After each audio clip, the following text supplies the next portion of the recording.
सारी उम्र मैं बीबी किंग बने रे छलना चूतिए, सारी उम्र मैं जोकर बने रे। तो भाई जैसा कि तुम्हें पता होगा लास्ट वीडियो में हमने जोकर भैया के डांस के ऊपर काफी ज्यादा उसे ट्रोल किया, सलमान खान ने, मैंने और बहुत सारे रोस्टर्स ने। बाबू भैया भाई उन्होंने ठान लिया है कि इस बार उन्हें तो भैया डांस सीखना ही है और बाबू भैया ने शुरू कर दी प्रैक्टिस। और इस बार मुझे यकीन है कि बाबू भैया बहुत ही अच्छा डांस करेंगे और सबकी बोलती बंद कर देंगे। बकचोदी मत कर लौड़े। क्योंकि बाबू भैया ने सॉन्ग जो चुना है ना यार, एकदम उनसे मिलता जुलता चुना है। मैं नचदार हाँ तुमके हाँ हंस, मैं हंसदार हाँ तुमके हाँ नच।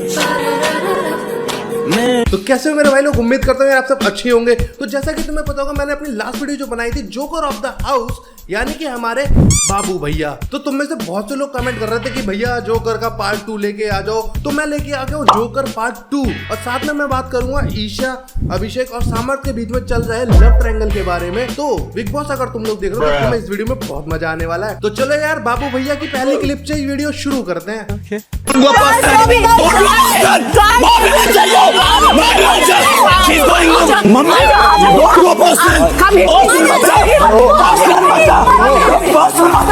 मैं तुमको बता रहा हूँ पर्सनल मत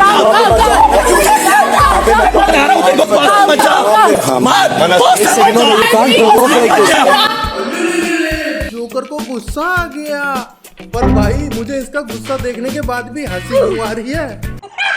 और मुझे पता कि सालो तुम भी हंस रहे हो, तुम हंस रहे हो, सच बताना भाई हंस रहे हो ना तुम? तेरे को कैसे मालूम? और यार मेरे तो समझ नहीं आ रहा है, ये चीखते चीखते इसकी आवाज लड़कियों जैसी की हो गई है, मतलब फट सी गई है। साला यही होता है जब आप किसी लोकल से स्टोर से जाके अपने लिए स्पीकर खरीद के ले आते हो, 4 दिन तो चलता है, 5वें दिन जैसे ही उसकी वॉल्यूम बढ़ाते हो ना उसका बेस फटने लग जाता है। सेम हालत हो गई हमारे बाबू भैया की।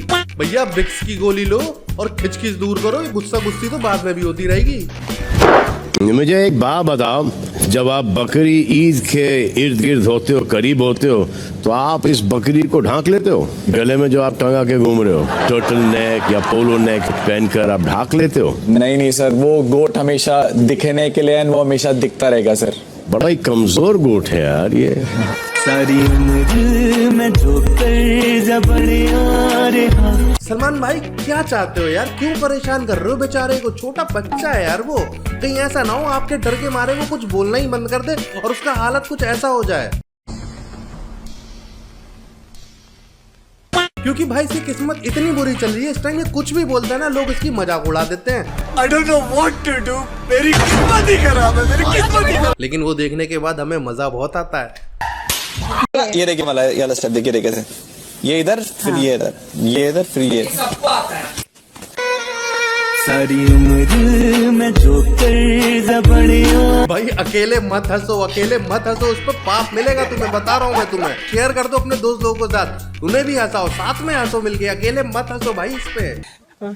मेरी स्ट्रैटेजी वो मैं फॉलो अप कर रहा हूँ, मैं अपने पत्ते अभी नहीं खोलना चाह रहा। अरे भाई अब तो अपने पत्ते खोल दे, लोगों ने तेरी पैंट खोल दी है, अब क्या उन पत्तों से अपनी इज्जत बचाने की सोच रहा है? बेचारा, इसको तो पता ही नहीं है कि बाहर इसकी इज्जत कुछ बची नहीं है, अब ये बचाने की क्या सोच रहा है। चल चल मार अब खान जादी, तेरा काजल फैल गया पागल, ये देख। ए नॉनसेंस गाय, वो लाइनर है। सारी उम्र मैं जोकर। लो भाई अब तो ईशा ने भी इसको नॉनसेंस बोल दिया। अबे मेरे भाई अब तू किसका इंतजार कर रहा है कि क्रू मेंबर भी आके तेरे को रोस्ट कर दे? भाई आजा, बची कुची इज्जत को अपने बैग में पैक कर और भाई इस घर से बाहर निकल जा। अनुराग बाबा जी जी, आपको कितने हफ्ते काटने हैं यहाँ? जब तक आपकी कृपा बनी रहेगी बिग बॉस तब तक यहीं रहेंगे। मेरे हाथ में होता तो फिर।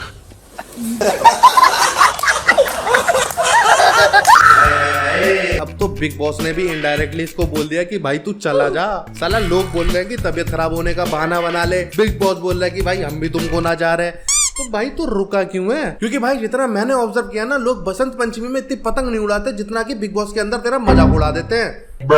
क्लिप देख लो तुम इसकी। हर कोई उड़ा रहा है भाई। बस दिखाई देते हैं पर मैं नहीं दिख पाता हूँ, इसीलिए मैं घर को जाना चाहता हूँ, इसलिए मैं घर से जाना चाहता हूँ। Anurag is a crime baby, Anurag is a crime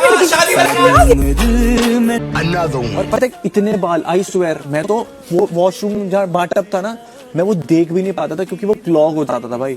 सोचो, एक तो लंबे बाल हैं, अगर 100 लंबे बाल भी एक टाइम पे हाथ पहना तो आपको लगता है आप गंजे हो रहे हो। बट फिर मेरे को लोगों ने बताया कि भाई ये पानी से होता ही है। सही है भाई, बिल्कुल सही बताया तुम और तुम्हारे दोस्त। मैं समझ सकता हूँ तुम्हारे दोस्त जिनने तुम्हें बताया उसका दिमाग किस लेवल का होगा। उसने सही बताया, पानी से ही तुम्हारे बाल झड़ते हैं, इसलिए गाइस पानी से बाल ना धुले। पानी और तेजाब से फिलहाल मैं बोलूंगा नहीं, वरना तुम सालों तेजाब से बाल धुल लोगे और मुझे जेल हो जाएगी। तो एक काम करो, तुम हार्पिक से अपने बाल धुल लेना बाबू भैया, बहुत अच्छे शाइन करेंगे बाल तुम्हारे, एकदम जैसे क्लीन हो जाता है ना वैसे ही तुम्हारे बाल शाइन करेंगे, मजा आ जाएगा। पानी यूज मत करना बिल्कुल भाई। तो भैया बाबू भैया के बारे में तो मैंने बहुत बोल दिया, तो अब हम बात कर लेते अपने लव ट्रायंगल के बारे में। तो चलो यार शुरू करते हैं। तू उसको पोक नहीं करेगा, हक से रह सकती हो यहाँ पे। हाँ तो रहेगी, तू उसको पोक नहीं करेगा। क्या रियलाइजेशन क्या करवाना चाहता है? नहीं भाई, इन दोनों की ये कॉन्वर्सेशन सुनने के बाद मुझे ऐसा लग रहा है मैं किसी नर्सरी स्कूल में चला गया हूँ जहाँ पे दो छोटे छोटे बच्चे कैंडी के लिए लड़ रहे हैं। Emotional damage. भाई इतनी इमेच्योर बातें।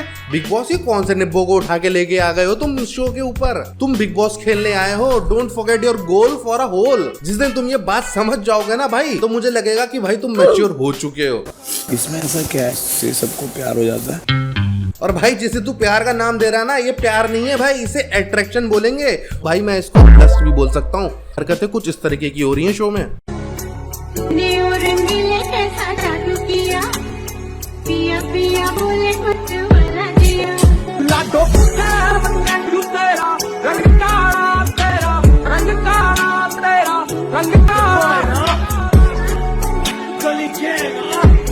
और फिर भी तू पूछ रहा है ना कि इसमें ऐसा क्या है, तो मैं तुझे बता देता हूँ इसमें ऐसा क्या है। भाई लड़की में ना कॉन्फिडेंस है, डंके की चोट पे करती है जो भी करती है, मतलब कि झूठ बोलती है। हाँ मत, तुम्हें क्या लगा मैं तारीफ कर रहा हूँ? नहीं यार, डंके की चोट पे झूठ बोलती है लड़की फुल कॉन्फिडेंस के साथ। से तुम जज नहीं कर पाओगे भाई कि वो झूठ बोल रही है सच बोल रही है।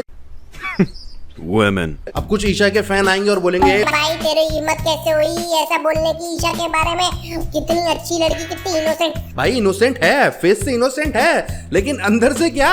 अरे बाप रे, ये तो धोती खोल रहा है। चलो तुम ये क्लिप देख लो। तूने झूठ बोला, क्यों बोला?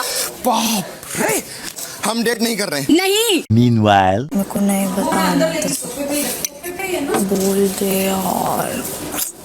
आई एम सॉरी, मेरे को नहीं समझा यार। बड़े मैंने बोला ना, कर लिया मैंने एक्सेप्ट।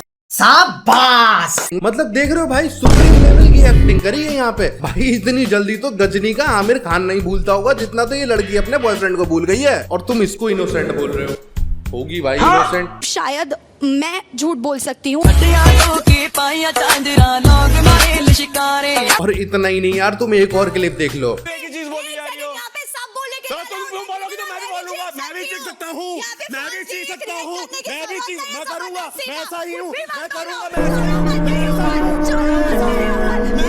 भाई बिग बॉस शुरू नहीं हुआ, ये दोनों आपस में लड़ने लग गए हैं। ऐसे लड़ रहे हैं जैसे कि भैया जानी दुश्मन हो गए। भाई इसके संग तो रहना ही नहीं है, बिग बॉस खेलना ही नहीं है। पर मैं तेरा दोगलापना उतारता हूँ अब। बिग बॉस शुरू होने के बाद जब रूम शेयरिंग की बात आती है तो मैडम क्या बोल रही हैं? तो ईशा आप बताएं कि मकान नंबर 1 में आपको अपने साथ किसको रखना है, अभिषेक को या समर्थ को? पर मैं अभिषेक को ही रखना चाहूंगी।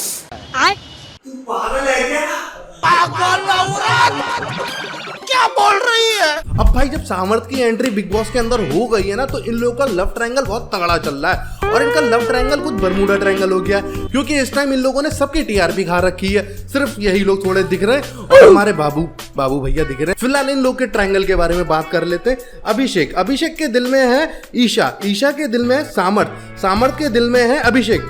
वाह क्या लड़का है, वेरी हैंडसम बॉय, इससे तो बहुत मजा आएगा। लव ट्रायंगल ऐसे काम नहीं करता, मुझे लगा ऐसे काम करता है। सॉरी शक्तिमान, मैं एलजीबीटी को सपोर्ट करता हूँ ना यार, तो इसलिए ये सॉरी। समझती है नहीं बात, मत दे यार तुम्हें किस मोड़ बेवकूफ लड़की। आया। ये जो तूने किया, मेरे को इस बिहेवियर से सख्त प्रॉब्लम है। रिस्पेक्ट। तो भैया ईशा का कहना था मेरे को उससे वो प्यार मिला यार, उसने मेरी इज्जत करी, मैं हो गई। कि सामर्थ्य ने उसको काफी रिस्पेक्ट दी, इसलिए उसको उससे प्यार हो गया। समझती है नहीं बात मत दे। तो ये रिस्पेक्ट है। ऐसी रिस्पेक्ट तो यार अभिषेक भी देता था। तो उसकी रिस्पेक्ट और इसकी रिस्पेक्ट में अंतर कैसे हो गया? ईशा को देख के यहाँ पे सर मेरे को एक ही चीज याद आ रही है, वो स्त्री है, वो कुछ भी कर सकती है। दूरियां फिर भी कम। तो 2 महीने में कैसे मूव ऑन हो गई? मैंने तेरे साथ 1 साल बिताया। मैं कभी नहीं चाहती थी कि मैं तुझसे अलग हूँ। मेरे को उससे वो प्यार मिला यार, उसने मेरी इज्जत करी, मैं हो गई। भाई 19 साल की उम्र में नॉर्मल लड़कियां अपने कॉलेज में केमिस्ट्री लैब की इक्वेशन सॉल्व कर रही होंगी, लेकिन यहाँ पे बिग बॉस के अंदर ये लड़की 19 साल में अपने रिलेशनशिप सॉल्व कर रही है, और हालांकि इससे हो भी नहीं रहे हैं। तो बस भाई आज के लिए इतना ही। सब्सक्राइब कर लेना चैनल को, और अगर वीडियो पसंद आई है तो वीडियो को लाइक कर देना और अपने दोस्तों को शेयर भी कर देना। और हाँ, और अगर मेरे से कोई भी बात करनी हो तो इंस्टाग्राम पे आ सकते हो, बख्शोद बाबा जी, तुम्हें लिंक नीचे डिस्क्रिप्शन पे भी मिल जाएगा। तो चलो फिर मिलते हैं अपनी नेक्स्ट वीडियो में, जब तक के लिए बाय।